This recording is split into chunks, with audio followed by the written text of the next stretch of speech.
우리는 지난 고린도 후서 시간에서 아직도 율법에 매여서 자유를 누리지 못하고 있는 고린도 교인들을 향해서 진정한 자유를 누릴 수 있는 길에 대해서 사도 바울이 말씀하는 것을 우리가 나눴죠. 그래서 성도가 자유로워지려면에 관해서 우리가 말씀을 알아보았습니다. 이제 오늘 말씀의 핵심은 예수님은 가장 존귀하고 소중한 보배라는 것이죠. 예수님보다 더 좋은 보배는 이 세상에 없습니다.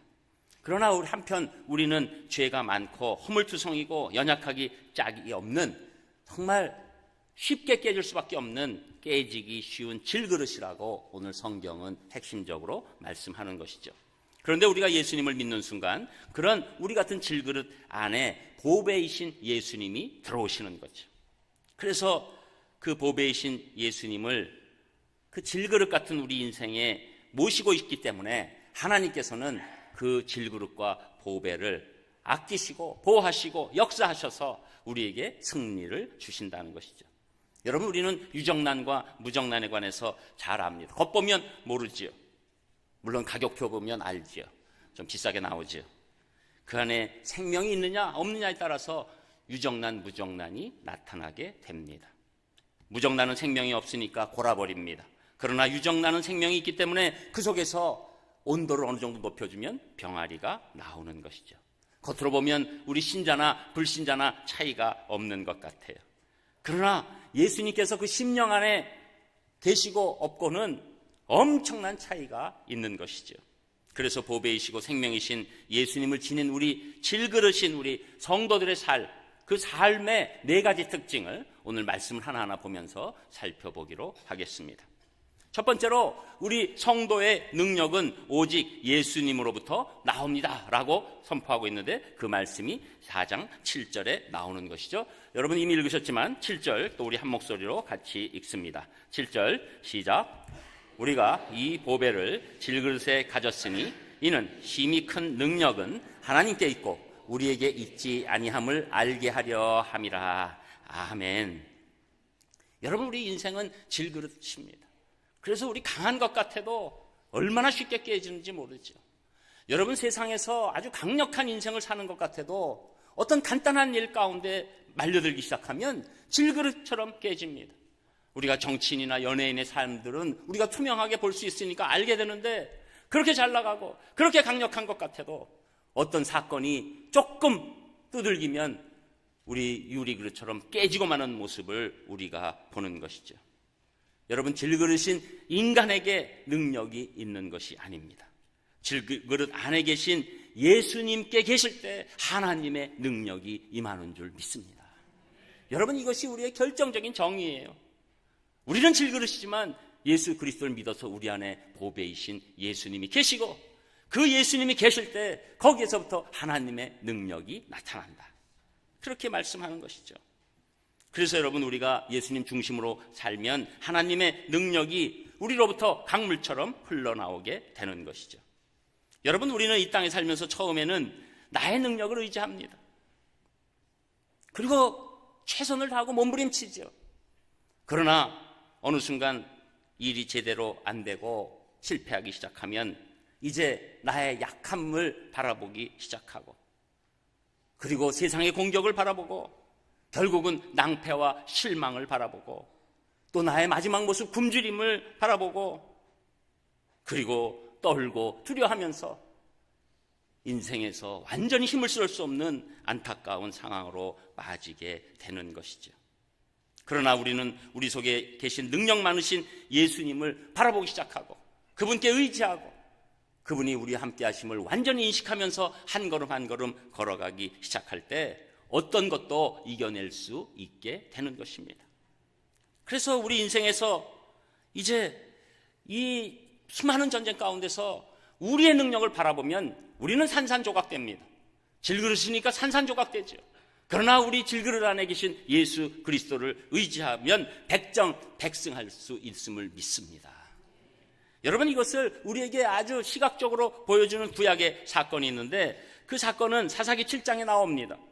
하나님의 명령으로 기드온이 이제 군사들을 뽑게 되죠. 32,000명이나 몰렸습니다. 그런데 이런저런 모양으로 다 제껴지고 나중에 300명만 뽑으시는 하나님의 역사가 있었어요. 여러분, 지금 미디안 군사 수만 명이라서 지금 3만 2천 명 가지고도 이길까 말까 한데 다 돌려보내고 기드온 300용사 가지고 싸우라는 거예요. 특이한 전쟁이죠. 그런데 놀라운 방법을 씁니다. 오른쪽에는 나팔을, 왼쪽에는 항아리를 쥐고 있고 그 항아리 안에 횃불을 넣어 두라는 거예요. 그리고 한밤중에 시작하라는 거예요. 그러니까 명령이 될 때 그 항아리를 깨죠. 그러니까 횃불이 나타나죠. 그러니까 이 미디안 군대는 어마어마한 군사가 오는 줄 알고 스스로 찌르고 죽이는 바람에 아주 그냥 그 안에서 자기들이 다 몰살당하는 엄청난 일이 일어나게 된 것이지요. 여러분, 그때 바로 그 항아리 안에 있는 횃불이 누구를 상징합니까? 예수 그리스도를 상징합니다. 여러분이 항아리이실지라도 예수 그리스도이신 횃불이 드러나면 우리가 어떤 전쟁에서도 이길 줄 믿습니다. 그래서 우리의 질그릇이 깨지면 여러분 오히려 예수님이 나타나시는 줄 믿으시길 바랍니다. 우리가 어떤 때 깨질 때 있어요. 여러분, 질그릇 암만 싸워봤자 별 볼 일 없습니다. 그러나 우리는 질그릇이 깨질 때 오히려 믿는 자들에게는, 성도들에게는 예수 그리스도의 능력이 나타나기 시작하는 것이죠. 그래서 어떤 때는 하나님께서 우리가 깨지 못할 때 살짝 깨주시는 경우가 있게 되는 것이죠. 오히려 그때 예수님의 능력이 우리 가운데 나타나게 되는 것입니다. 여러분, 구원에 있어서도 마찬가지입니다. 우리가 옛날에 많은 사람들, 또 종교인들의 특징은 자기의 죄사함 받는 것, 또 육체 정욕을 제어하는 것, 자신의 힘으로 할 수 있다고 생각한 것이죠. 자신의 능력으로 구원받을 수 있다고 생각합니다. 그러나 결코 아담과 하와의 타락 이후에 이런 일은 있을 수 없습니다.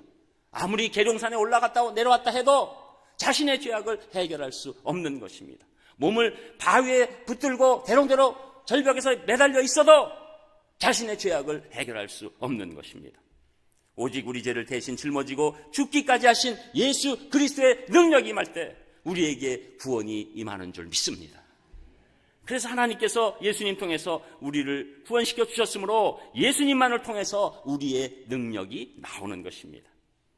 이제 우리 성도님들은 나의 능력으로 사는 것이 아니라 예수님의 능력으로 산다고 확실히 믿으시기를 주님의 이름으로 축복합니다. 그러니까 사도 바울은 빌립보서 4장 13절에 보면 내게 능력 주시는 자 안에서 내가 모든 것을 할 수 있느니라. 여러분, 이게 다른 긍정 마인드와 다른 거예요. 다른 긍정 마인드는 당신이 모든 것 할 수 있다고 믿으세요, 하세요, 도전하세요, 이렇게 얘기합니다.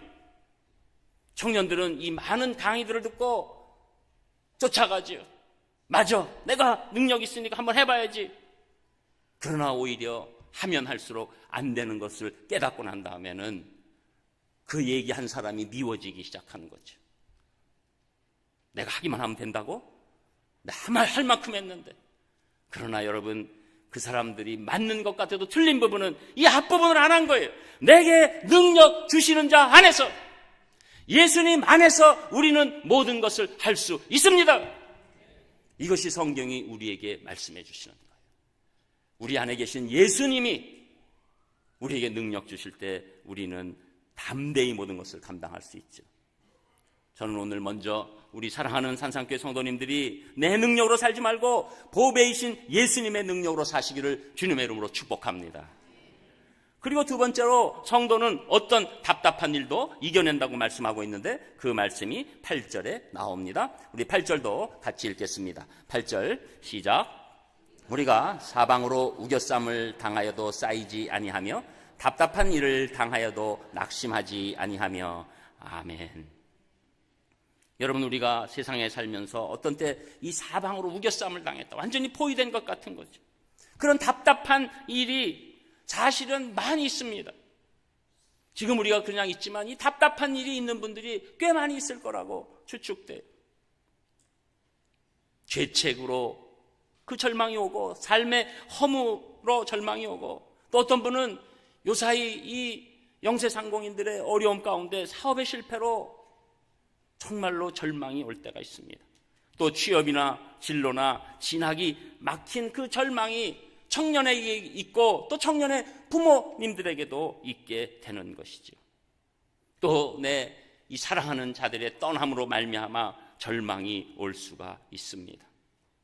또 자녀와 배우자의 변하지 않는 모습으로 오는 절망도 있습니다. 질병으로 도저히 고칠 수 없다고 다 얘기하는 그 절망 가운데 있는 사람이 있습니다. 더 나아가서 죽음의 공포와 그 두려움 가운데 이 답답한, 도대체 어디 뚫고 갈 수 있는 길은 하나도 보이지 않는 그런 낙심케 하는 우리의 많은 어려움이 얼마나 많은지 모릅니다. 그래서 시편 40편 12절에 보면 수많은 재앙이 나를 둘러싸고 나의 죄악이 나를 덮침으로 우러러볼 수도 없으며 죄가 나의 머리털보다 많음으로 내가 낙심하였음이니이다. 이런 고백을 하고 있는 것이죠. 내일에 어떠한 일이 다가올지 늘 두려운 마음으로 그냥 다 막힌 것 같은 그런 상황에서도 오늘 말씀은 절망과 낭패를 소망과 복으로 바꾸시는 예수 그리스도께서 우리 성도 안에 있다는 것을 믿으라, 이렇게 강력하게 권고하고 있는 것입니다. 여러분, 답답한 일이 시원하게 변화될 수 있는 그 유일한 길은 보배로우신 그 예수님께서 합력하셔서 선의 기적을 바꿔놓으실 때 놀라운 일이 일어날 줄 믿습니다. 아무리 답답한 일이 우리에게 다가와도 우리 안에 계신 예수님이 그 일 가운데서 우리 안에 계시기 때문에 우리에게 답답한 일이 와도 우리 안을 통과하고 예수님께 부딪히면 그 일은 시원하고 좋은 일로 변화되기 시작하는 것입니다. 그래서 여러분, 모든 문제의 해결자는 예수님밖에 없다, 그렇게 말씀하고 있는 것이죠. 여러분, 왜 일이 가능합니까? 예수님께서는 우리를 위해서 십자가에서 온갖 고통뿐만 아니라 온갖 답답한 일을 다 겪으셨어요. 여러분, 예수님보다 더 고통과 답답한 일 겪으신 분 있으면 나와보라고 하세요. 아무리 맞는 일이라고 나와보라고 나오실 분들은 아니지만 또 나와보라고 하는 것은 여러분, 예수님은 하나님이십니다.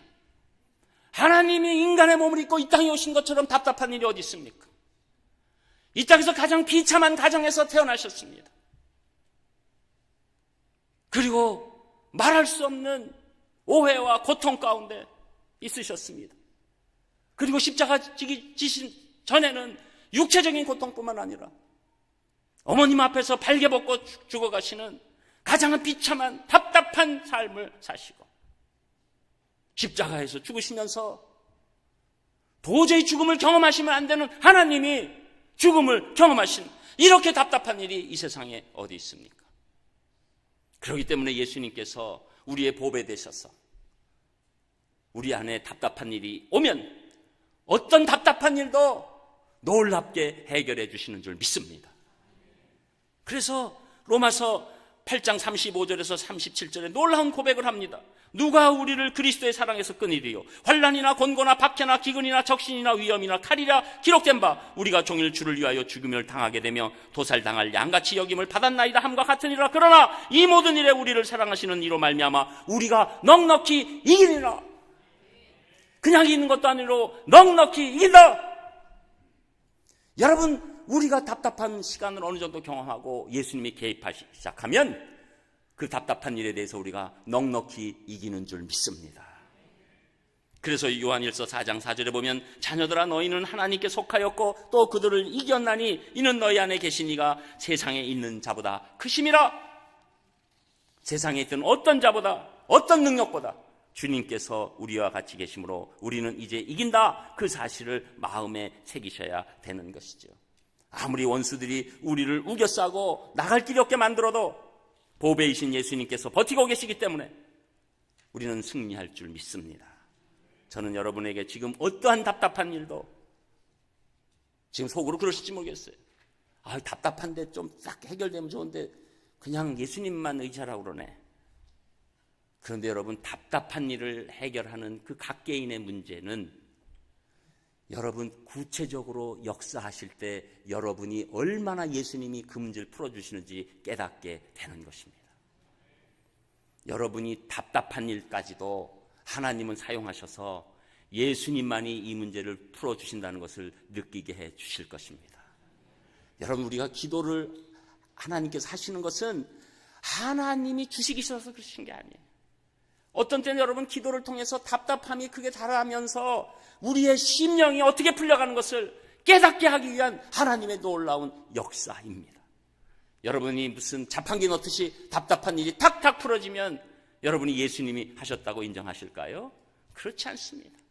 기도가 쌓이고 예배가 쌓이고 말씀이 쌓이고 찬송이 쌓일 때 그때 하나님이 개입하시고 예수님이 역사하시고 성령님이 인도하셔서 답답한 문제를 풀어주시는 것을 여러분 중계방송 보듯이 여러분 개인별로 다 보시게 될 줄 믿습니다.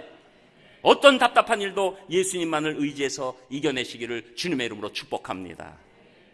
그리고 세 번째, 우리 성도는 어떤 박해도 결국 이겨냅니다. 그 말씀이 9절에 나오죠. 우리 9절 또 같이 읽습니다. 9절 시작. 박해를 받아도 버림받지 아니하며 거꾸로 뜨림을 당하여도 망하지 아니하고. 아멘. 박해를 우리 믿는 자들이 받게 돼 있습니다. 어떤 때는 거꾸로 찌림을 당하는 그런 극한 상황까지도 오게 돼도 우리는 결단코 망하지 않는다. 어떤 박해도 이겨낸다. 이렇게 말씀하는 것이죠. 세상을 통해서 믿는 자들을 쓰러뜨리고 하는 사탄은 다양한 방법으로 우리를 핍박합니다. 가정에서, 직장에서, 또 여러 영역에서. 우리가 신앙생활 할 때도 믿지 않는 사람들로부터 핍박을 받을 수가 있습니다. 심지어 믿지 않는 가족을 통해서도 핍박을 받을 수 있습니다. 또한 요새같이 반기독교적인 세력이 여러 곳에서 그 공격을 가할 때 우리 예수 그리스도를 믿는 자들이 핍박을 받을 수 있지요. 그러나 세상이 핍박하면 하나님이 여러분을 더 사랑해 주시고, 세상에 어려움을 당하면 하나님은 그 기회를 통해서 승리하게 해주시는 모습을 우리가 보배이신 예수 그리스도를 통해서 봐야 된다는 것이죠. 여러분, 교회도 마찬가지입니다. 교회는 역사적으로 엄청난 핍박을 받아왔습니다. 그리스도의 복음이 예루살렘에서 시작해서 유대와 사마리아를 거쳐서 소아시아를 넘어서 유럽까지 가게 되고 결국 로마의 복음이 전파되니까 사탄은 가만히 있지 않았습니다. 로마의 10번에 걸친 황제가 결심하고 연속적으로 핍박했습니다. 국력을 기울여서 처참하게 그리스도인들을 잡아서 원형 극장에서 사자들과 싸워서 죽게 합니다. 나무에 달아서 기름을 붓고 횃불을 만들어서 죽게 합니다. 네로 황제로부터 시작해서 디오클레시안 황제까지 300년 동안 어마어마한 교회를 향한 핍박이 있었습니다. 그러나 결국은 콘스탄티누스 황제의 이 AD 313년에 밀라노 칙령을 통해서 기독교가 공인되고 그 후에 완전히 국교로 되는 엄청난 일이 있었죠. 우리 한국의 조선의 기독교 역사도 엄청난 핍박 가운데 있었지요. 일제치하 30년 동안에 일본 사람들이 200교회를 폐쇄하고 2,000명의 성도들을 투옥시키고 죽이고 고문하고 고통을 가했습니다. 그 가운데 우리 3.1 운동도 있었지요. 일본 사람들이 와서 교회당 십자가 위에 일본의 신단을 설치하고 하나님을 경외하지 못하게 했지만 교회는 결단코 망하지 않았습니다. 그 가운데 우리 산상교회가 그 전에 있었던 건 아니지만 우리 산상교회도 그 피를 이어받아 여기에 오게 되는 것입니다. 여러분, 일본 제국주의는 망해도 교회는 망하지 않습니다. 우주적 교회는 망하지 않습니다. 하나님이 교회의 촛불을 옮기실 뿐입니다. 결단코 교회는 망하지 않고. 여러분, 우리가 보는 교회는 어떤 교회 흥황했다가 어떤 교회는 생명이 있으나 하나님이 세우신 우주적 교회는 결단코 망하지 않아요. 유럽에 있는 교회가 텅텅 펴도 하나님께서 촛불을 옮기셔서 복음이 있고 성령 충만한 교회의 촛불 가운데 놀랍게 흥하게 인도하십니다. 그래서 우리는 교회가 하나님의 사랑 가운데 지켜지고 있는 것을 깨닫게 되는 것이죠. 여러분, 우리 성도들에게 다가오는 이 핍박들은 사실 옥석을 가리고 그 다음에 계급장을 주는 과정입니다. 핍박이 옥석을 가리는 거예요. 여러분, 대한민국 지금 교인들이 핍박받는 것 같지 않아도 영적으로는 엄청난 핍박이 오는 겁니다. 물론 우리 기독교인들, 특별히 목회자들이 잘못한 부분이 있어서 여러 가지 공격을 받아도 지나치게 공격을 하는 경우가 있는 것이죠. 여러분, 우리가 잘못한 어떤 개교의 잘못은 어떤 지금 다른 종교의 아주 교단 안에 일어난 일, 그것보다도 훨씬 더 크게 보도합니다. 무슨 일만 있으면 보도합니다. 그러나 저는 지금 왜 이렇게 우리를 맨날 보도합니까? 이걸 하려고 그러는 게 아니에요. 영적으로 큰 공격이 있어요. 그리고 지금 우리 안타깝게도 청소년들이 학교에서 식사할 때 기도하기가 벅차다는 거예요. 왜냐하면 잘못 기도하면 이제 교회 다니니까 왕따 분위기로 갈까 봐. 성경 들고 다니는 거, 차에 놓던 거, 슬그머니 이게 지금 뭐 제가 성경에서 거기 먼지 타니까 읽으세요 이래서 빼는 게 아니라 성경 달고 다니면 이제 교회 다니니까 뭐 이럴까 봐 은근한 핍박이 오는 거예요. 그리고 더 이상 환영받지 않는 상황이 어떤 면에서는 지금 옥석을 가리고 있는 것입니다. 저는 우리 산상교회 성도님들 용기를 내시기를 주님의 이름으로 축원합니다. 여러분 화면이 나와도 성경을 갖고 다니시는 걸 두려워하지 마십시오. 내가 예수 그리스도를 믿는 자라는 것을 두려워하지 마십시오.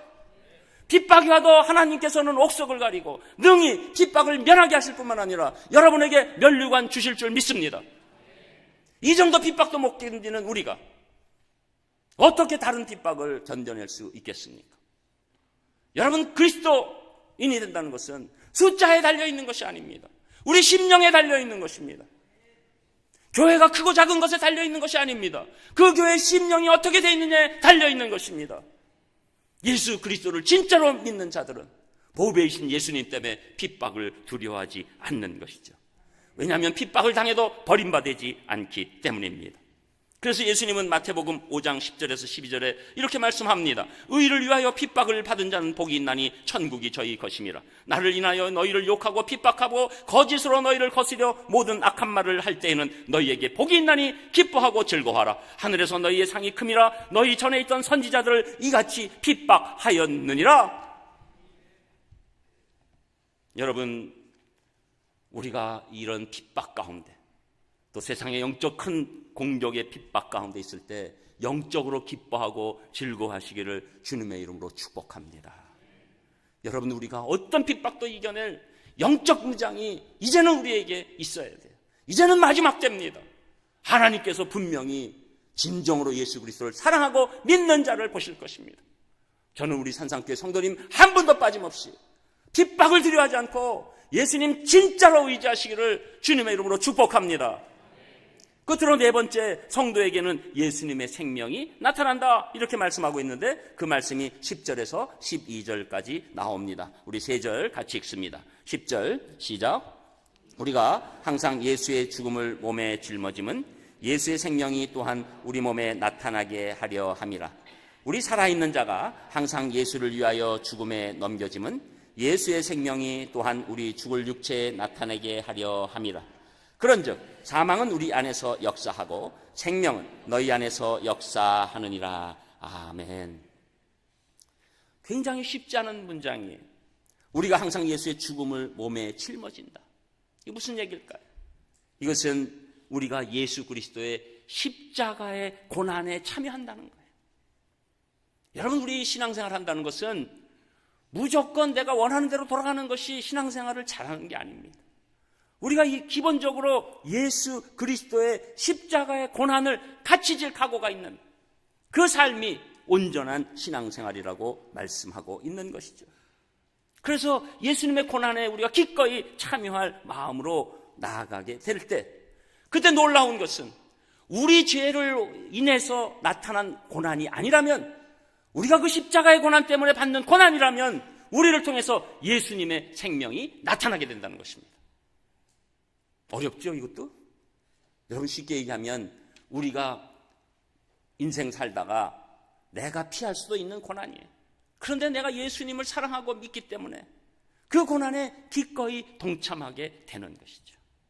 그랬을 때 그 고난 가운데서 예수님의 생명이 사람 앞에 드러난다는 거예요. 아, 예수님은 살아계시다. 내가 예수님 때문에 내 이런 일은 못합니다. 회사에서 같이 우리 이거 아무도 몰라. 그래서 이거 얼만데 이거 같이 좀 이건 횡령이 아니고 그냥 조금 갖고 있는 거야. 그걸 같이 나눠 갖자 그러는데 내가 예수님 때문에 못한다. 그럼 주변에 있는 사람들이 얘기하죠. 저 예수쟁이 쓸데없는 거 가지고 오래간만에 우리 좀 뭐 좀 먹어보려고 그러는데. 그런데 그 일이 지나고 나면 그 사람을 통해서 예수님의 생명이 나타나는 것입니다. 여러분, 요사이는 뭐 기독교 안에서도 뭐 술 마시지 마라 이런 얘기 거의 안 하죠. 또 성경엔 술 취하지 말라고 돼 있으니까. 그런데 우리 대한민국에 온 선교사님들은 우리 대한민국 이 조선 땅에서 이 노름과 술 취함의 가장 큰 폐해라고 알고 아예 술 먹지 말라고 해놓은 것이죠. 그래서 우리 기독교의 전통이 됐습니다. 그래서 그 전통을 따라서 회식 자리에 가가지고 술을 마시라고 그러는데 안 마십니다. 왜 안 마셔? 저는 교회 나가고 예수님 믿어서 제 믿음으로 안 마십니다. 그러면 요새는 이 사회에서 주류와 비주류가 활동한다고 합니다. 주류는 술 먹는 팀, 비주류는 안 먹는 팀, 뭐 근데 그거 다 사멸됐대요. 지금 다 마신답니다. 우리 기독교인도 술 취하지 않으면 되지 하면서 뭐 즐겁게들 다 마시고. 제가 뭐 지금 이걸 정지하려고 이렇게 말씀드린 게 아니에요. 어쨌거나 그래서 사람들이 이상하게 바라보는데 이 사람은 사이다 먹고 끝까지 버티는 거예요. 여러분, 사이다도 많이 먹으면 취하는 줄 아시고 얼마나 힘든지 모릅니다. 사이다 계속 먹으면 끝까지 있어요. 얘기를 들어줘요. 동료 중에 고통 가운데서 어디다 얘기할 데 없는데 이게 진짜 같아요. 사이다로 계속 취하는 거 보니까. 물어봐요. 내가 이런 고통이 있는데 어떤? 예수님 소개해요. 예수님의 생명이 나타나는 것입니다. 여러분이 정말로 예수님 사랑하셔서 여러분이 고난을 짊어지기 시작하면 예수 그리스도의 사랑이 여러분을 통해서 나타나는 줄 믿습니다. 이게 하나님이 우리를 통한 인생이에요. 그냥 세상 흘러가는 대로 사는 것이 아니라 내가 고난을 짊어지더라도 내가 예수 그리스도의 생명이 나타나는 것을 원하는 것. 그래서 우리는 이 죽음에 넘겨질 수 있다. 심지어 사도 바울은 자기가 예수님 고난에 동참하는 게 심하면 죽음에 넘겨진다는 것을 알았어요. 그때 예수님의 생명이 분명히 더욱 나타날 것이다. 그래서 이 예수님의 제자들의 순교시에 예수 그리스도의 생명이 더 흥황하게 나타나게 되는 것이죠. 그래서 12절에 이 고린도 교인들에게 심지어 뭐라고 얘기합니까? 사망은 우리 안에서 역사하고 생명은 너희 안에서 역사하느니라.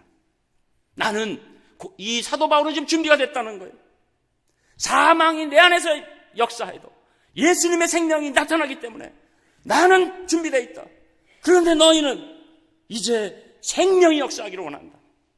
예수 그리스도의 생명이 너희를 구원하기를 원한다. 내가 사망이 역사해도 나는 예수 그리스도의 생명이 나를 지키기 때문에 나는 분명히 영원히 살 것이다. 그러나 너희들에게는 당장 예수 그리스도의 생명이 들어가기를 원한다. 저는 오늘 우리 선산교회 오신 분들 중에서 계속 왔다 갔다 하시면서 아직도 예수 그리스도를 진짜로 믿지 못하고 지금 그 앞길에서 왔다 갔다 하시는 분이 있을 줄 압니다. 저는 오늘 예수님의 생명이 아직 믿지 않는 분에게 들어가시기를 주님의 이름으로 축복합니다. 우리 예수 그리스도를 믿는 분들은 내가 심지어 사망이 올지라도 내 사망을 통해서 예수님의 생명이 드러난다면 저는 족합니다. 그런 믿음이 있어야 되지요. 그러나 이 믿음 우리 힘으로 되지 않고 성령님의 역사로 우리가 하루하루 성장해서 되는 줄 믿습니다. 독일 홀로센버그 수용소의 군의관 베스게라는 그 의사지요. 1945년 4월 9일의 일기에 순교한 본회포 목사님의 그 죽는 상황을 이렇게 썼습니다. 그때는 히틀러에 의해서 많은 독일의 장성들도 사형을 당하고 외국인들이 사형을 당했다. 오늘 새벽 5시와 6시 사이에 카나리 제독과 오스트 장군을 포함한 사람들이 처형되었다. 그 중에 나의 영혼을 사로잡은 것은 본회포 목사였다. 본회포 목사는 처형장으로 끌려가기 전에 오랫동안 기도했다. 교수대에 올라가서도 잠시 기도했다. 지극히 평화롭게 보였다. 얼굴에 평안이 넘치고 기쁨이 넘치는 모습을 보았는데 오랫동안 사형수를 돌보는 의사를 했지만 그렇게 기도하는 사람은 처음 보았다. 저렇게 평안하고 저렇게 기쁘고 용감하게 죽음을 맞이하는 사람을 처음으로 보았다. 본회포 목사는 연약한 자신 속에 보배이신 예수를 모시고 승리자가 된 것 같았다. 나치가 그를 사형시켰지만 그는 그리스도의 품에 안겼다. 부활을 품었기에 사망에 더 머물러 있지 않았다. 생명 싸기에 쌓여 예수 품에 안기운 본회포의 얼굴은 기쁨과 평안과 담대함 그 자체였다. 죽음도 본회포 목사님 안에 계신 예수님의 생명을 꺾지 못했습니다. 기도하겠습니다. 하나님, 모든 감사를 드립니다. 저희들 예수 그리스도라는 놀라운 보배를 지는 질그릇인데도 우리는 저희의 질그릇 모습만 바라보고 쓰러지고 넘어졌지만 오늘부터 그 보배를 바라보고 승리하게 도와주시옵소서. 예수님 이름으로 기도합니다. 아멘. 생에 단 한 가지